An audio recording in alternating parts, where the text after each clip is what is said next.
السلام علیکم ناظرین آپ کے پیش خدمت ایک بار پھر سے حاضر ہوں نہج البلاغہ کے خطبہ نمبر 106 کو لے کے۔ بسم اللہ الرحمن الرحیم۔ خطبہ نمبر 106 آپ کے خطبے کا ایک حصہ جس میں اسلام کی فضیلت اور رسول صلی اللہ علیہ وسلم کا تذکرہ کرتے ہوئے اصحاب کی ملامت کی گئی ہے۔ بسم اللہ الرحمن الرحیم۔ ساری تعریف اس خدا کے لیے جس نے اسلام کا قانون معین کیا تو اس کے ہر کھاٹ کو وارد ہونے کے لیے آسان بنا دیا اور اس کے ارکان کو ہر مقابلہ کرنے والے کے مقابلے میں مستحکم بنا دیا۔ اس نے اس دن کو وابستگی اختیار کرنے والوں کے لیے جائے امن اور اس کے درہ میں داخل ہو جانے والوں کے لیے محل سلامتی بنا دیا۔ یہ دین اپنے ذریعے کلام کرنے والے کے لیے برہان اور اپنے وسیلے سے مقابلہ کرنے والے کے لیے شاہد قرار دیا ہے۔ یہ روشنی حاصل کرنے والوں کے لیے نور، سمجھنے والوں کے لیے فہم، فکر کرنے والوں کے لیے مغز کلام، تلاش منزل کرنے والوں کے لیے نشان منزل، صاحبان عزم کرنے والے کے لیے بصیرت، نصیحت حاصل کرنے والوں کے لیے عبرت، تصدیق کرنے والوں کے لیے نجات، اعتماد کرنے والوں کے لیے قابل اعتماد، اپنے کاموں کو سپرد کر دینے والوں کے لیے راحت اور صبر کرنے والوں کے لیے سپر ہے۔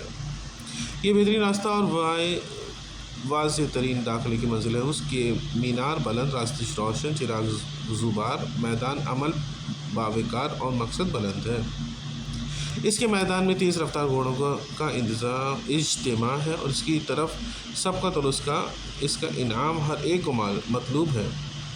اس کے شہوار باعزت ہیں۔ اس مقام پر مولا کائنات علیہ السلام نے اسلام کے 14 صفات کا تذکرہ کیا ہے اور اس میں نوع بشر کے تمام احکام کا احاطہ کر لیا ہے، جس کا مقصد یہ ہے کہ اسلام کے برکات سے دنیا کا کوئی انسان محروم نہیں رہ سکتا ہے، اور کوئی شخص کسی طرح کے برکات کا طلبگار ہو اسے اسلام کا دامن میں اس برکت کا حصول ہو سکتا ہے اور وہ اپنے مطلوب زندگی کو حاصل کر سکتا ہے۔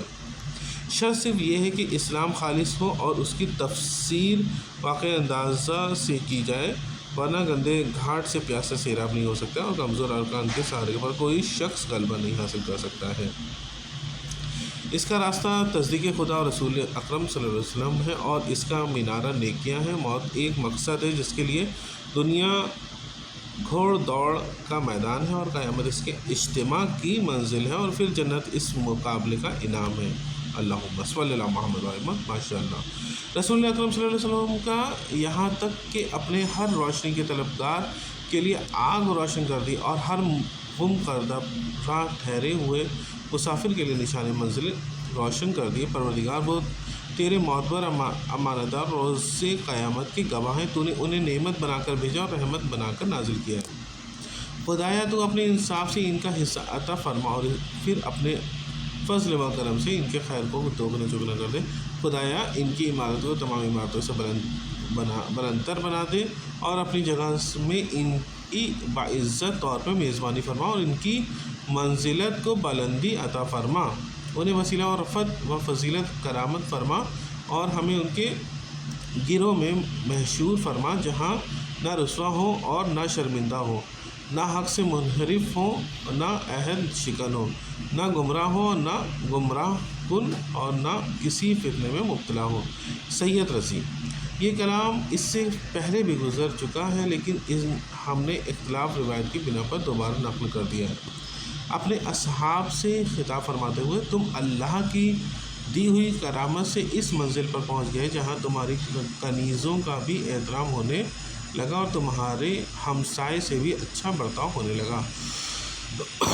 تمہارا احترام وہ لوگ ہی کرنے لگے جن پر نہ تمہیں کوئی فضیلت حاصل تھی اور نہ ان پر تمہارا کوئی احسان تھا، اور تم سے وہ لوگ بھی خوف کھانے لے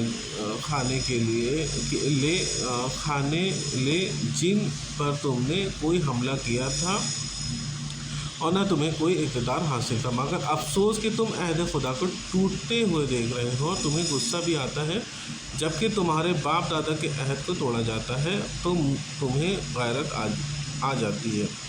ایک زمانہ تھا کہ اللہ کے کام تم ہی پر وارد ہوتے تھے اور تمہارے ہی پاس سے باہر نکلتے تھے اور پھر تمہاری ہی طرف پلٹ کر آتے تھے، لیکن تم نے جاہلوں کو اپنی منزلوں پر قبضہ دے دیا اور ان کی طرف اپنی زمانے امر بڑھا دی اور انہیں سارے کام سپرد کر دیے کہ وہ شبہات پر عمل کرتے ہیں اور خواہشات میں چکر لگاتے رہتے ہیں۔ اور خدا گواہ ہے کہ اگر یہ تمہیں ہر ستارے کے نیچے منتشر دیں گے تو بھی خدا تمہیں اس دن جمع کر دے گا جو ظالموں کے لیے بدترین دن ہوگا۔ اللہم